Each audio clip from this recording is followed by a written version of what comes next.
Mapagpalang gabi po sa ating lahat at ako po yung mag-share po ng ating daily devotion na nandito na po tayo sa Genesis 26 po. Medyo malayo na po yung ating narating at ang aking pong season ngayon ay wala po sa Genesis chapter 26 verse 1 to 4 po. At sinasabi po sa talatang ito, tulad na nangyari ng panahon ni Abraham, nagkaroon muli ng tagutom sa lupain ng Kanaan. Kaya nakarating si Isaac sa Gerar, sakop ni Abimelech, na hari ng mga Pilisteo. Nagpakita si Yahweh kay Isaac at nagsabi, huwag kang pupunta sa Ehipto, manirahan ka sa lupaing ituturo ko.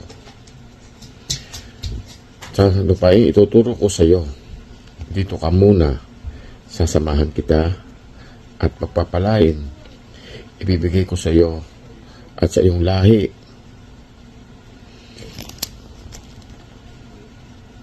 At sa iyong lahi ang buong lupaing ito, tulad ng aking ipinangako sa iyong amang si Abraham. Pararamihin kong gaya ng mga bituin. Sa kalangitan ang iyong lahi at lahat ng lupaing ito'y ibibigay ko sa kanila. At hihilingin sa akin ng lahat ng bansa sa daigdig na sila'y pagpapalain tulad ng ginawa ko sa iyong lahi. Amen. Dito po sa talatang pong binasa ko pong ito ay nung pong naulit po yung pangyayari na nagkaroon ulit po ng tagutom sa Kanaan po, na pinalahanan po ng Panginoon si Isaac na huwag pupunta po ng Ehipto. At ang sabi po sa kanya ay, ang sabi po dito sa kay Isaac ay huwag pupunta po ng Ehipto at manirahan po doon sa lupain po na ituturo po ng Panginoon. At sinasabi po dito na sabi po sa kanya, dito ka muna, sasamahan kita. Kita po niya yung kabutihan ng Panginoon. Kapag po talaga tayo nasa matuwid, ang Panginoon po yung gagawa po ng paraan upang maging maayos po yung buhay natin. Katulad po yung ginawa po ni Panginoon kay Isaac. Lagi po siyang pinalalahanan ng Panginoon para po siya mapabuti. Na katulad po ng ginawa po ng Panginoon sa kanyang ama na si Abraham. At sinabi po dito sa kanya ng ating pong Panginoon, ibibigay ko sa iyong lahi, ibibigay ko sa iyo at sa iyong lahi ang buong lupain ito. Napakabuti po ng Panginoon. Isipin po niyo yung buong lupain na ibibigay po sa lahi po na ni Isaac, yung buong lupain po. Sabi po dito, at pararamihin pa po yung lahi ni Isaac nang hinalitulad po ng Panginoon yung pong bituin po sa langit. Napakarami po nun kung ating pong isipin, hindi po mabibilang. At sinasabi po ng Panginoon dito na at hihilingin sa akin ng lahat ng bansa sa daigdig na sila'y pagpapalain katulad ng ginawa ko sa iyong lahi. Amen. Dito po natin makikita na tapat po yung salita po ng Panginoon. At makikita nga po natin sa ngayon na sa buong mundo po na marami po na talagang gumagawa po ng paglilingkod sa Panginoon na katulad po ng ginagawa natin. At para maging mapabuti po tayo at para po tayo pagpalain ay sumunod po tayo sa ating Panginoon at yun po yung kanyang kautusan na lagi pong pinapaalala sa lahat po ng tao na tayo po ay sumunod sa kanya para po mapabuti ang ating buhay na naaayon po sa kagustuhan po ng Panginoon. Sumunod po tayo sa kanyang kagustuhan. Kaya ito pong paalala ng ating Panginoon ay lagi po nating itanim sa ating puso. Sumunod po tayo sa Kanya para po tayo pagpalain. salamat po and God bless po sa ating lahat. Magandang umaga po. Share ko po ngayon ay Genesis chapter 26 verse 5 and 6. Sapagkat sinunod ni Abraham ang aking tinig at ginanap ang aking mga bilin, ang aking mga utos, ang aking mga palatuntunan at ang aking mga kautusan. At tumahan si Isaac sa Gerar. Amen. Mapagpalang gabi po sa inyong lahat. Ang ibabahagi ko pong verse sa gabi ito ay sa Genesis chapter 26 verses 7 to 8 na sinasabi, kapag may nagtatanong kay Isaac na taga Gerar tungkol sa kanyang asawa, sinasabi ng kapatid niya si Rebecca. Maganda si Rebecca kaya natatakot siyang sabihin asawa niya ito dahil baka siya'y patayin nila para makuha si Rebecca. 8. Matagal-tagal na ang pananatili nila Isaac doon sa Gerar. At isang araw, nagkataon na dumungaw sa bintana si Abimelech na hari ng mga Filisteo at nakita niyang naglalambingan sina Isaac at Rebecca. Amen. So, purihin po natin ang ating Panginoon. Magandang gabi po. And God bless everyone. Mapagpalang araw po sa ating lahat. Ang ibabahagi ko po ngayon ay magkita sa Genesis chapter 26 verses 9 to 10. Ito po ang nakasaad.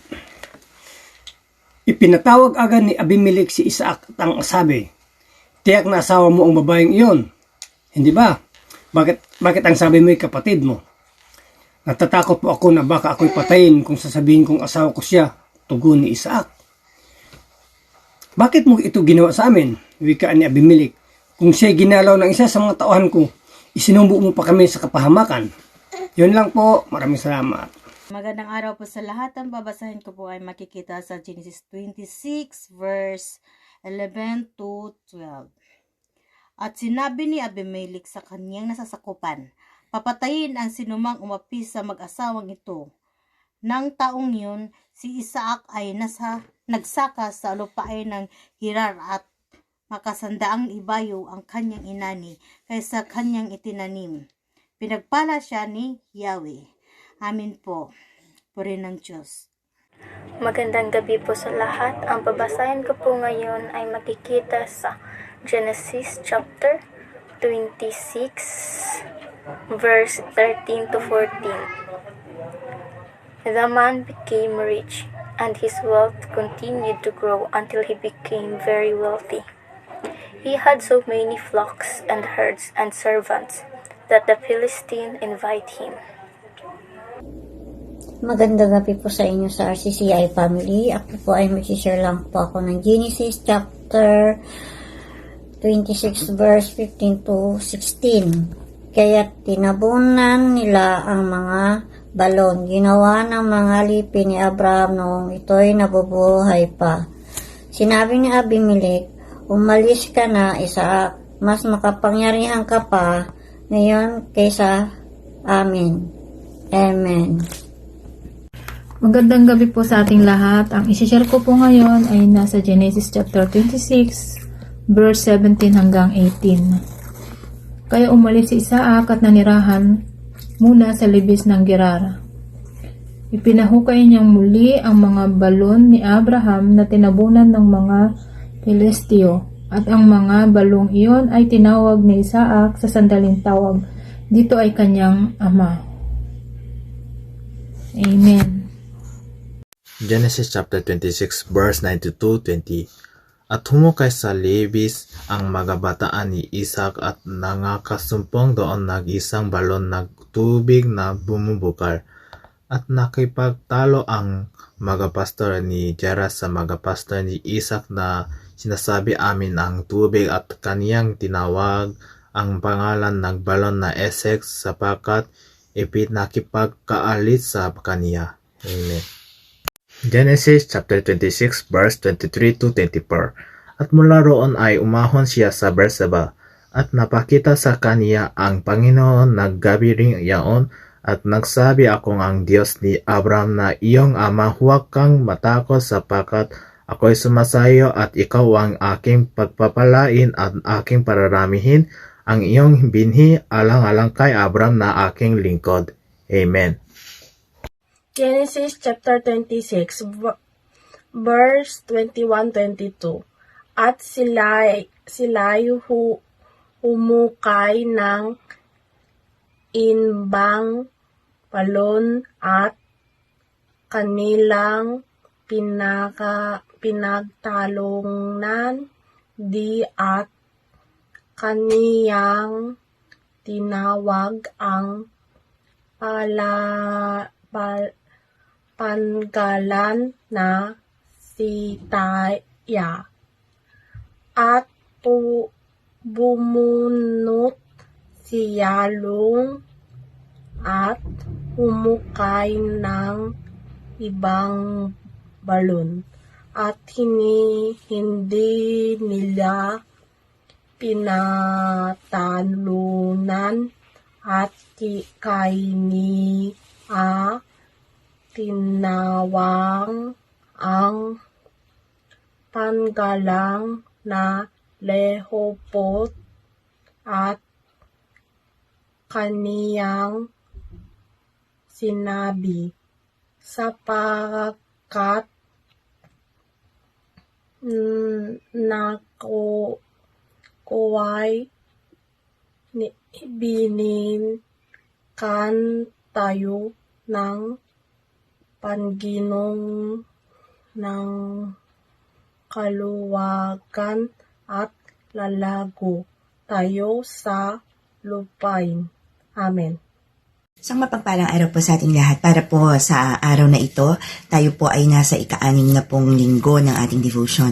At gusto ko pong ibahagi sa inyo ang nakaatas po sa akin na Genesis chapter 26 verses 25 and 26.